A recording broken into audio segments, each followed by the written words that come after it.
I bought this concrete countertop sealer off the Home Depot website. Set me back around 70 bones. It's a concentrate. You dilute it down, what is it, 3 to 1, I think, with water. And then apply it to your countertop and it sinks in and seals it. It's abrasion resistant, heat resistant, and stain resistant. So, you know, it seems like a pretty decent thing to put on a countertop.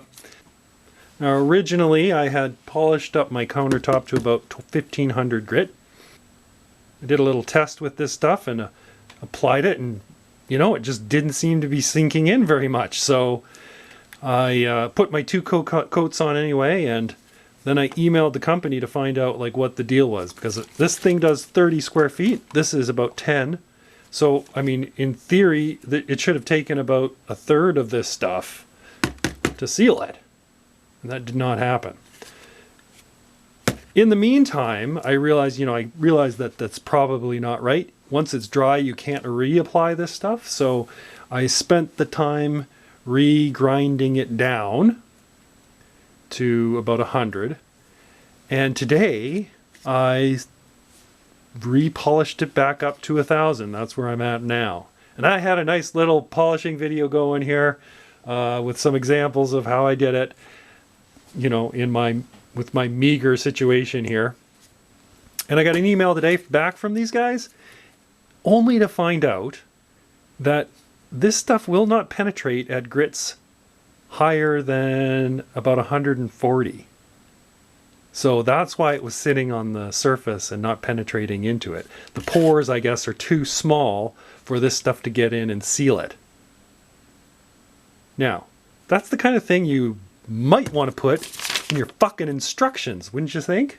You can go through this, nary a mention of a 100 grit limit for this stuff. So very frustrating, and a whole waste of time and money and effort, and I don't know that I would do this again. Now, here's the kicker. If you want a nice smooth surface, like at 1000 grit, what you have to do with this is start at 100, seal it. Wait 24 hours, go to your next grit, so up to maybe, 200. Polish it at 200. You're going to have to let the concrete dry after you've done that. Then seal it with this stuff. Wait 24 hours for it to cure. And step it up to your next grit. Frick, it would take like a week and a half to get up to this kind of polish on that. Totally fucking useless. So, unless you're just going to go 100 and seal and done, which is actually what I'm going to do now. I paid good money for this garbage, so I'm going to use it. I'm going to leave it at 100 and seal it and be done with it. But disappointing, people. Frickin' disappointing. Anyway, good information is not found in here. Hopefully you found this useful. Cheers. Don't buy this. It's crap.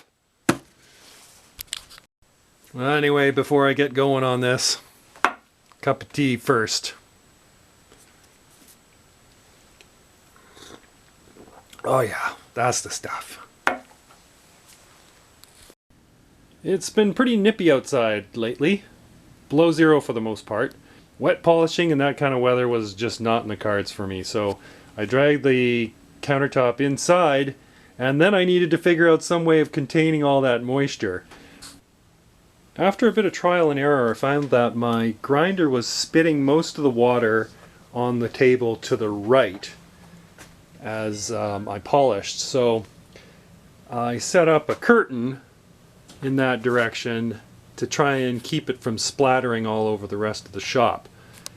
Ideally, you would have a wet table, like a table you could put this on that has a drain and a water supply that constantly is flooding your surface and keeping it lubricated and cool. But I do not have that. Instead of a wet table, I went with a squirt bottle. There are, of course, very nice grinders out there. A lot of them have a water inlet that allows you to flood the surface as you're grinding, which is pretty nice, but I ain't got the money for that, so this is the grinder I have, and this is the grinder I'll use. I started by wetting down my surface. My grinder is pretty heavy. Just let the weight of the grinder do the work. If you have a helper, you're in much better shape than I am, so you'll see why in a second.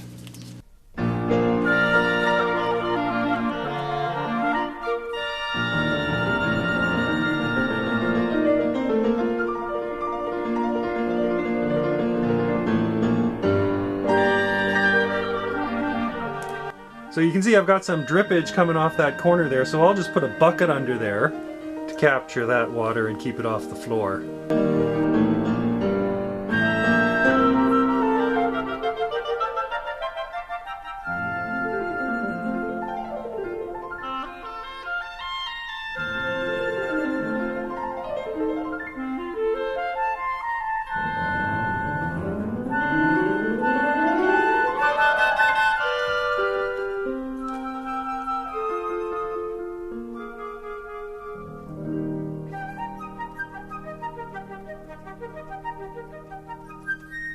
I should mention that you're going to want to wear some protective clothing since you're going to get pretty wet in the groinal region.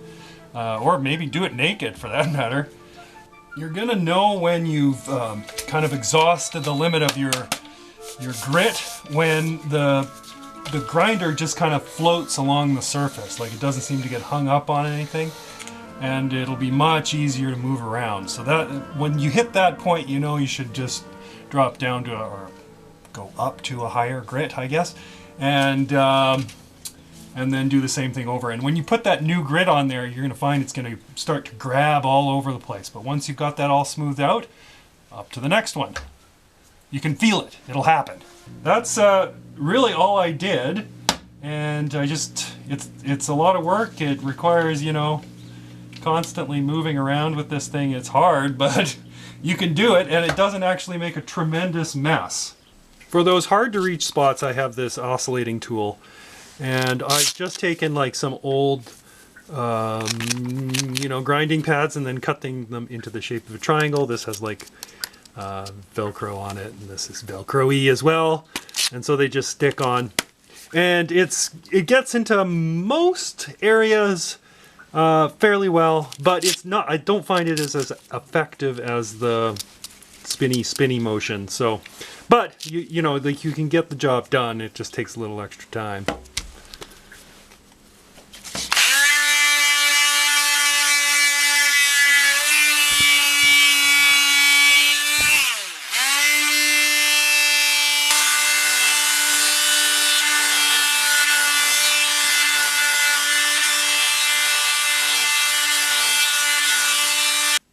So in the vein of pissing with the cock you got, in this drain slot I can't get the grinder down there, and I can't get this down there with a little triangle pad on it.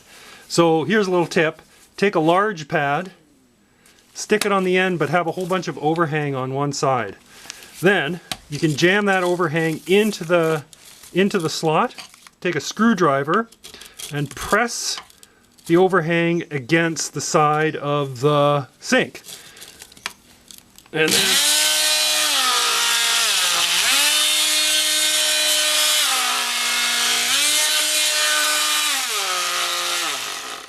so you don't need to be making much contact with this pad against this vibrating head in order to get the whole thing to shake. So it really doesn't matter. Even if you've got a little corner on it, it's still going to be working away at the bottom end.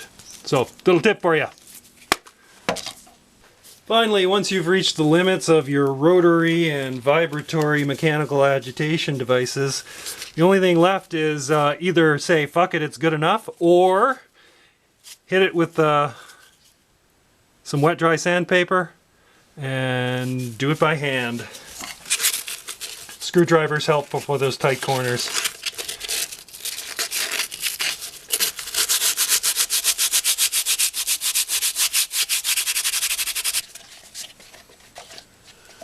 So I spent the morning polishing this concrete countertop up, And then I spent the afternoon unpolishing it.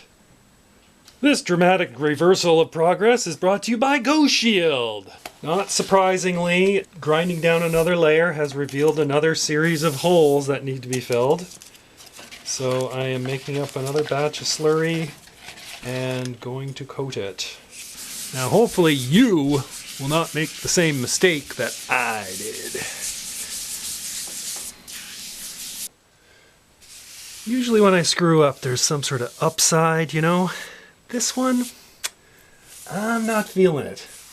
Other than getting more practice slurrying, there isn't really much to this. This is just a complete backward ass move.